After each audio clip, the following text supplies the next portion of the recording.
Okay यहाँ पर भी हमने area and perimeter find out करना है।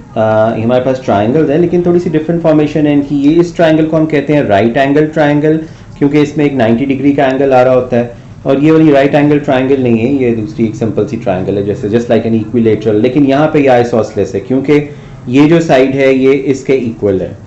ठीक है, तो अब हम सबसे पहले पेरीमीटर फाइंड आउट कर लेते हैं। पेरीमीटर का फॉर्मूला तो आपको आता है सम of all the sides.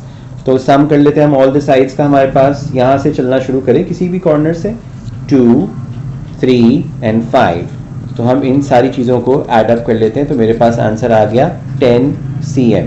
Unit का ख्याल रखना है हमने, ठीक है, इसके ऊपर हमने बॉक्स लगा दिया। अब हम देखते हैं एरिया। एरिया ऑफ ट्राइंगल क्या होता है? Base multiply by height divided by 2। और बेस की वैल्यू कितनी है हमारे पास? This is called base and this is called height. So 2 times 3 over 2. So 6 over 2 makes 3. So 3 centimeter square जो है वो इसका एरिया आ जाएगा हमारे पास। अब हम इसका पेरीमीटर फाइंड आउट कर लेते हैं। पेरीमीटर वही फॉर्मूला है, सम ऑफ ऑल द साइड्स।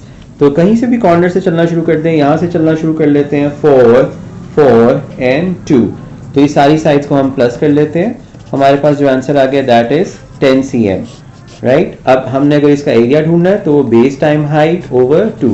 तो बेस कितनी है हमारे पास? ये बेस है इसकी 2। और हाइट कहाँ पे होती है? मैंने बताया जहाँ पे 90 डिग्री का एंगल बनता है।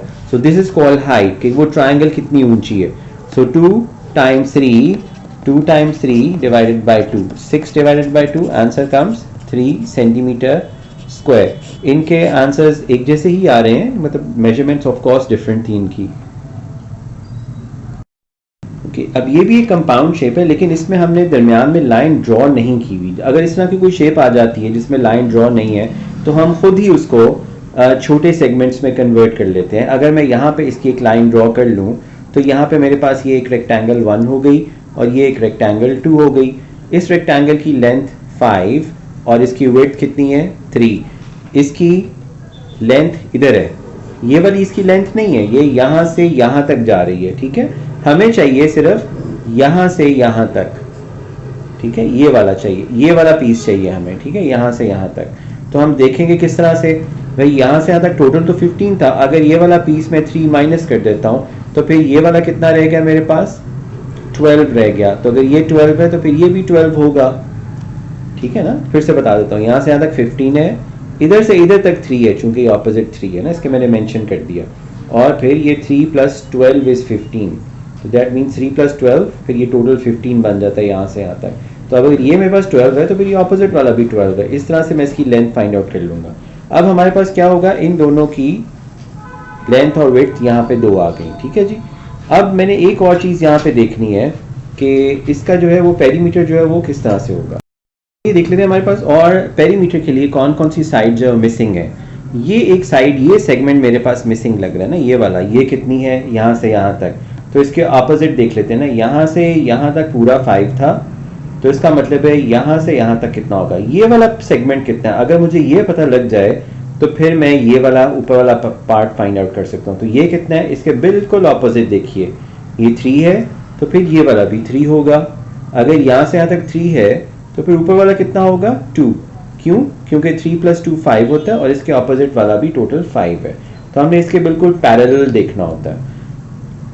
मिसिंग जो है साइड्स वो हमने फाइंड आउट कर लिए हैं। पेरीमीटर फाइंड आउट करते हैं। कहीं से भी आप चलना शुरू कर दें, चलें इस कॉर्नर से चलना शुरू करते हैं हम। तो 3, 2, 12, 3, 15, 5। तो हम वापस पहुंच गए इस जगह पे और ये हमें सारी साइड्स जो हैं यहाँ से ये वाली ये ऐड अप कर दी यहाँ पे। ठीक है, और इसका जो आंसर आ जाएगा हमारे पास वो हम लिख लेते हैं।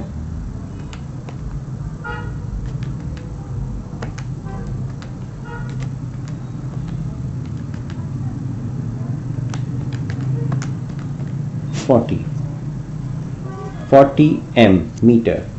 ठीक है, इसका जो यूनिट है वो मीटर्स है।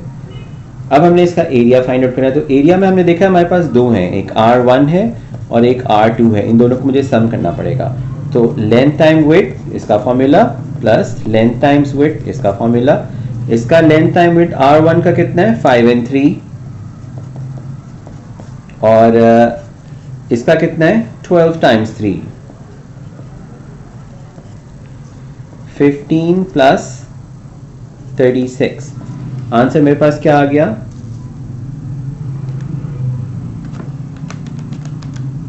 51। सो 51 मीटर स्क्वायर ये हो जाएगा इसका एरिया। अच्छा, कभी कभी जो क्वेश्चन है वो इस तरह से भी आ जाता है, find the area of the shaded region. तो शेडेड रीजन ये वाला है जो ग्रे सा एरिया ना, हमें इसका एरिया फाइंड आउट करें। तो हम क्या करेंगे, ये पूरे बड़े कार्ड का अगर हम एरिया फाइंड आउट कर लें, उसमें से ट्राइंगल को अगर मैं कट कर दूं तो मेरे पास शेडेड रीजन का जो है वो एरिया आ जाएगा। सो हमारे पास जो फॉर्मूला है वो कुछ इस तरह से होगा, area of shaded region is equals to, हमारे पास रेक्टेंगल का एरिया है, उसमें से मैंने ट्राइंगल के एरिया को माइनस सब्ट्रैक्ट कर देना है, ठीक है। हमारे पास रेक्टेंगल का एरिया कितना होता है, उसका फॉर्मूला है लेंथ मल्टीप्लाई बाय विड्थ, जबकि ट्राइंगल का जो फॉर्मूला होता है वो base time height divided by 2 होता है।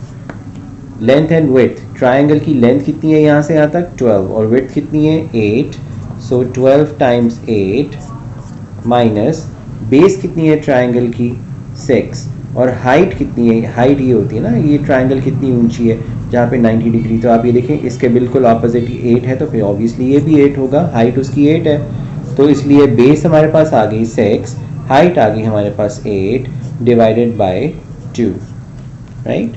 सो 96 माइनस 48 डिवाइडेड बाय 2, ठीक है, ये 24 इधर आ गया, 96 इधर आ गया, 96 minus 24 is equals to 72.